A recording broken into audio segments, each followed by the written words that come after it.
Halo anak-anak, kembali lagi kita akan belajar tentang informasi dan teks visual. Nah, bagaimana sih caranya agar kita bisa mendapatkan sebuah informasi? Ada yang tahu nggak? Nah, betul sekali. Yang pertama adalah bertanya. Kita bisa loh bertanya kepada orang-orang sekitar kita loh. Bisa nanya ke orang tua, bisa bertanya kepada teman atau masyarakat lainnya. Nah, yang kedua adalah membaca. Kita juga bisa mendapatkan sebuah informasi dari membaca. Bisa membaca buku, bisa membaca koran, majalah, atau membaca buku cerita, atau yang lain sebagainya. Nah, yang ketiga adalah mengamati berita atau peristiwa. Nah, mengamati berita atau peristiwa ini bisa melalui televisi, bisa melalui radio, bisa melalui surat kabar, bisa melalui internet, dan lain sebagainya.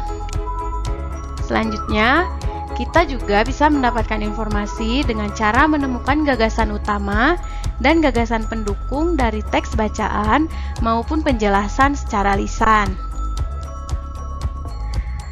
Nah, ayo kita coba cari informasi pada bacaan berikut.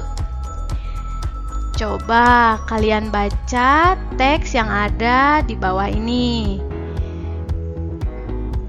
Nah, jika kalian sudah membacanya, coba ada apa saja sih informasi yang ada di dalam bacaan tersebut? Yang pertama, minyak bumi merupakan sumber energi. Yang kedua, proses pembentukan minyak bumi memerlukan waktu yang lama. Yang ketiga, permintaan minyak bumi semakin bertambah, namun jumlahnya semakin sedikit. Dan yang keempat, pemerintah menghimbau agar warga menggunakan minyak bumi secara bijak.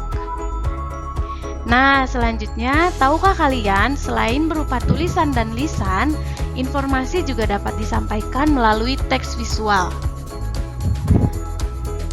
Nah, teks visual adalah teks yang dibentuk dan dikomunikasikan dengan gambar. Nah, mencari gagasan utama pada sebuah teks visual. Perhatikan ya. Nah, yang pertama, mengamati teks visual berupa gambar diam atau gambar bergerak dengan teliti. Yang kedua, menuliskan peristiwa, kegiatan, atau situasi yang terlihat pada gambar. Yang ketiga, menentukan topik yang terlihat pada gambar. Dan yang terakhir, menuliskan apa yang diceritakan pada gambar dan menyebutkan peristiwa yang mendukung alasanmu. Mari kita coba. Nah, coba perhatikan gambar di bawah ini.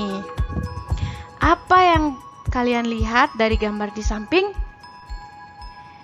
Peristiwa, kegiatan, atau situasi apa yang kamu lihat pada gambar di samping? Coba, cerita yang dapat disampaikan melalui gambar di samping itu apa ya?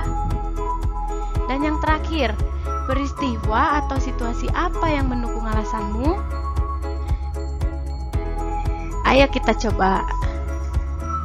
Nah, apa yang kalian lihat pada gambar? Nah, kita bisa melihat TV, ada kulkas, ada lampu, ada vas bunga, ada AC, dan jam dinding. Yang kedua, peristiwa, kegiatan, atau situasi apa yang kamu lihat pada gambar di samping? Nah, dari beberapa peralatan tersebut, TV, AC, lampu, kulkas memerlukan listrik sebagai sumber energinya.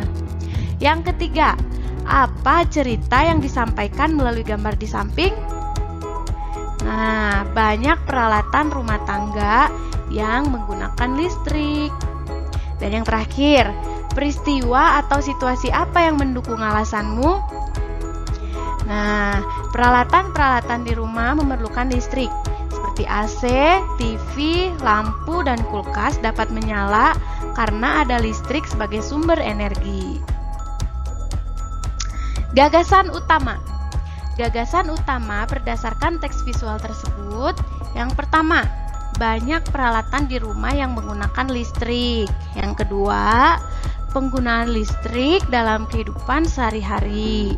Dan yang ketiga, pentingnya listrik dalam kehidupan kita.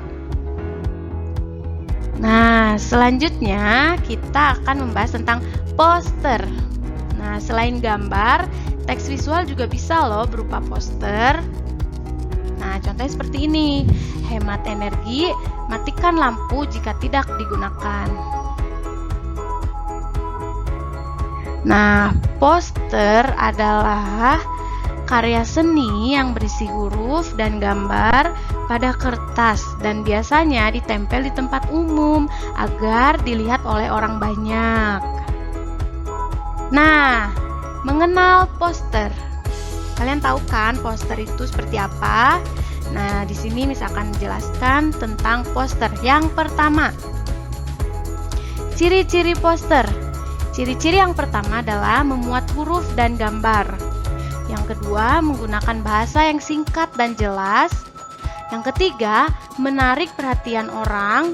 Dan yang keempat, perpaduan warna yang kuat dan kontras. Nah, selanjutnya, tujuan.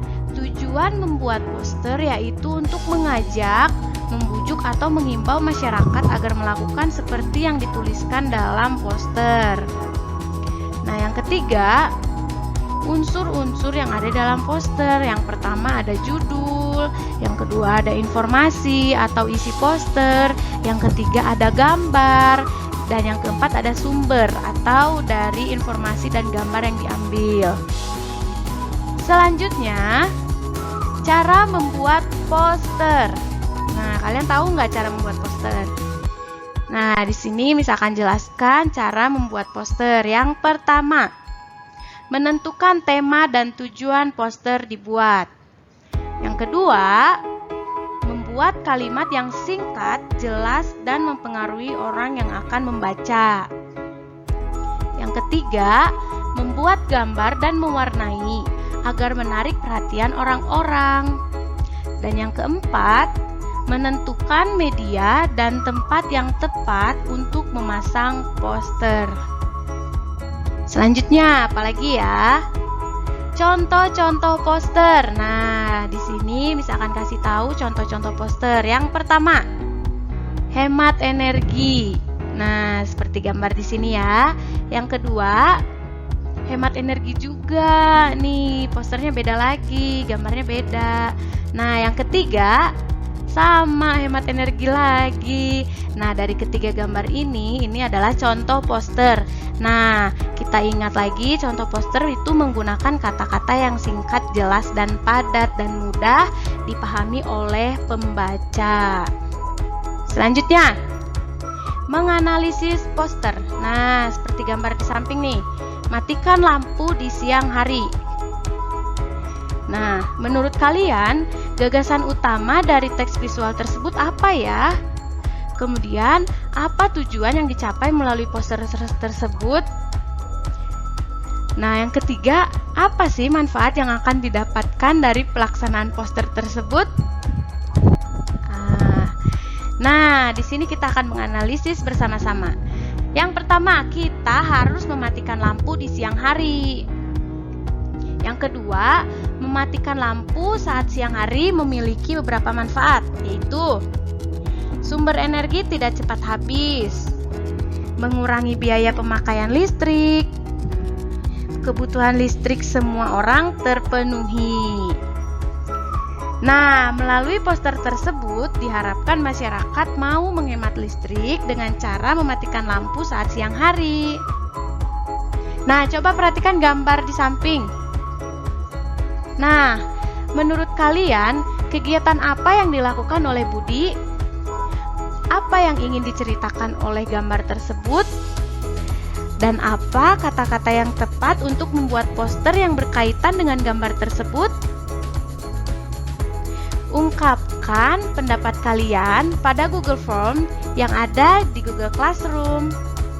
Terima kasih, see you next time and stay healthy. God bless you, bye-bye.